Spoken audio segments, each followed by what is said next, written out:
Now, Alex Wilkes is Senior Vice President for America Rising and an attorney. That'll be helpful.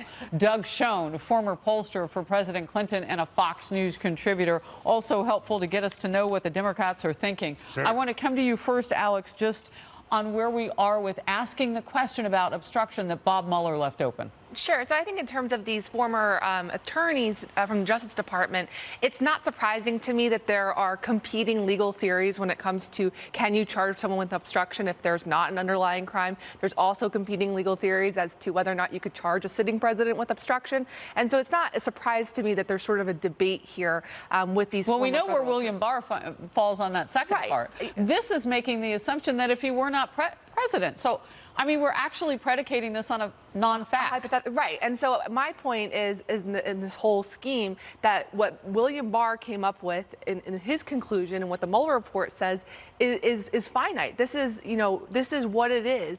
And Democrats can choose to move on from this as the American public wants them to do, as every poll indicates that they should do, or they can keep, litigating this battle. All right.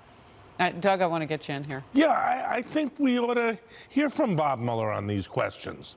I mean, what does he think of the 375-odd former prosecutors who say, in fact, there is a case of obstruction?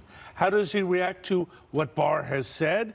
And are there questions that deserve an answer that he can provide about his work? That may be more bipartisan a line of questioning than anybody would think. I spoke just moments ago with House Judiciary Ranking Member Doug Collins, who had this to say. I want to ask Bob Mueller. I want to know not only the obstruction issue, but I want to go back to further. Did he actually go through the basis for this investigation? Did he actually dig into the underlying evidence of what we've seen from the cabal of Strzok and Page and Comey and going back into how we got to the Russia investigation at all? We see a little bit of it in the Mueller report, but my question is, did you question how this even started? So it's interesting, Doug, because we saw the president kind of drift away from his original thinking that AG Barr should be the one to make the decision on whether Mueller testifies, to now saying we don't need to hear from Bob Mueller. And you hear some Republicans, including Collins, whom I've talked with on this program, who say, yeah, they have questions for him, too. Yeah, and I agree with Representative Collins. I would like to know how this all began.